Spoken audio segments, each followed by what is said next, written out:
आज यहाँ ठाकुर दिलीप सिंह जी की कृपा से नामधारी समाज और विश्व हिंदू परिषद और बजरंग दल तीनों मिलके हम यहाँ पर जो हिंदवाड़ा में 5 जवान शहीद हुए हैं उनको श्रद्धांजलि देंगे और हनुमान चालीसा का पाठ करेंगे।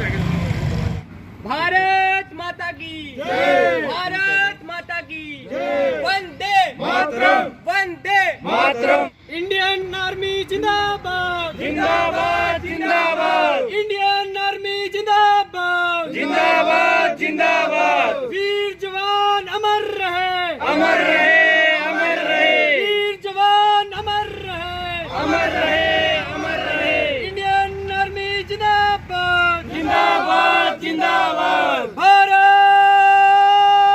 माता की जय, वंदे मातरम, वंदे मातरम। भारत माता की जय, वंदे मातरम। आज जिस प्रकार से विश्व हिंदू परिषद बजरंग दल नामधारी समाज द्वारा हनुमान चालीसा का पाठ जय हनुमान ज्ञान गुण सागर, जय कपीस तिहु लोक उजागर। राम दूत अतुलित बल धामा, अंजनी पुत्र पवन सुत नामा।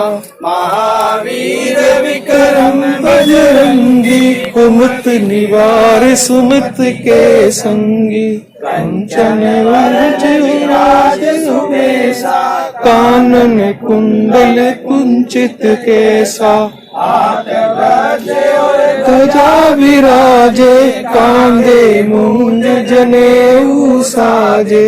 और मैं आप सब लोगों के माध्यम से, प्रिंट मीडिया, इलेक्ट्रॉनिक मीडिया के माध्यम से हम सभी से कहना चाहते हैं कि जो हमारे वीर जवान शहीद हुए उनको प्रत्येक नागरिक, प्रत्येक युवा उनको अपने घर पर बैठकर या तो सैल्यूट के माध्यम से या अपने घर पर दिए के माध्यम से या उन वीर जवानों को कहीं पर एकांत में बैठकर, चाहे हनुमान चालीसा का हो, चाहे शांति का पाठ जरूर करें। क्योंकि एक तरफ कोरोना महामारी चल रही है, दूसरी तरफ हमारे जवान शहीद हो रहे हैं। और मैं एक ऐसा, मेरी निजी राय है कि एक तरफ चीन ने तो कोरोना भेजा और इधर से पाकिस्तान हमारे वीर जवानों पर हमला कर रहा है। तो ये मुझे लग रहा है कि इन दोनों देशों की आपस में साजिश हो सकती है। ये मेरी खुद की प्रतिक्रिया है। तो ये दोष हमारे पहले ही खिलाफ रहे हैं और ये सोचना चाहते हैं कि भारत को हम विनाश कर ले जाएंगे। भारत को आज तक कोई विनाश नहीं कर पाया और जब तक इस देश का युवा है रीढ़ की हड्डी के तौर पर काम करेगा।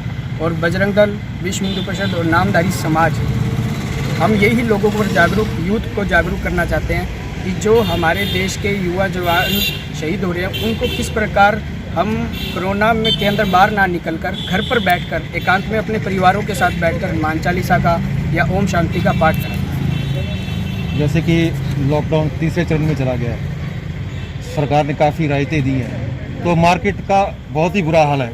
सोशल डिस्टेंसिंग का कोई ध्यान नहीं रखा जा रहा। इसके लिए आप कुछ जनता को, मैं जनता को इस माध्यम से सबसे पहले मैं सरकार को कहना चाहूँगा कि माननीय प्रधानमंत्री या गृह मंत्रालय द्वारा 17 तारीख तक लॉकडाउन की स्थिति बढ़ाई गई। आज हम जिस प्रकार देख रहे हैं, आज पूरे 40 दिन से ऊपर लॉकडाउन की स्थिति हो चुकी है। क्या हम घर पर रहकर मिठाई की दुकान खोलना, ज्वेलरी की दुकान खोलना, कपड़े की दुकान खोलना, शूज़ की दुकान खोलना कोई उचित नहीं है। क्योंकि 40 दिन स्वयं रहकर हम उस चीज़ का घर पर रहकर कोई यूज़ नहीं कर रहे, तो इस प्रकार हम कहाँ पर बाहर जाकर निकलते। और जिस प्रकार आज हम सिरसा की नगर के अंदर देखें तो लोग बिना मास्क के, सैनिटाइज़र कहीं पर यूज़ नहीं हो रहा। दुकानों पर जहाँ 20 से अधिक लोगों का कहा जा रहा था कि भी करना है, तो उसका कोई लॉकडाउन का पालन नहीं हो रहा। प्रशासन जमा भी ध्यान नहीं दे रहा। आज जिस प्रकार हम देख रहे हैं, आप लोगों के माध्यम से हमने बता भी रहे हैं कि किस प्रकार हनुमानगढ़ से कुछ मजदूर बंधु, 7 मजदूर बंधु आ रहे हैं और किस प्रकार राजस्थान सीमा क्रॉस कर हरियाणा की सीमा में एंट्री कर और सिरसा तक पहुँचे। तो कहाँ प्रशासन?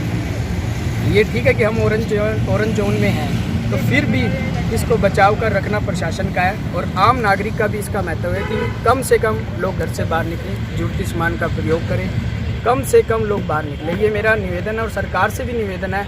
और आज कई दिनों से प्रकल्प चल रहा था कि दारू के ठेके खोलने का, और दिल्ली, राजस्थान हम देख रहे हैं कि 1.5 किलोमीटर तक लाइन चल रही है। तो फिर भी संभावना चल रही है कि खोलने की। तो स्पेशल यूथ यही चाहता है कि नशे को, हाथ जोड़ से निवेदन है सरकार से, नशे को दूर रखो। यूथ हमारा ख़त्म हो जाएगा और हमारे युवा साथी, भाई बहन सब नशे की, जिस प्रकार सिरसा नशे की ओर है, तो वो एकदम चिकनाचूर हो जाएगा। क्योंकि रीढ़ की हड्डी है, रीढ़ की हड्डी को मत टूटने दें, क्योंकि रीढ़ की हड्डी टूट गई तो सारा शरीर ठिठुर जाएगा। तो यही मेरा निवेदन है आप लोगों के माध्यम से।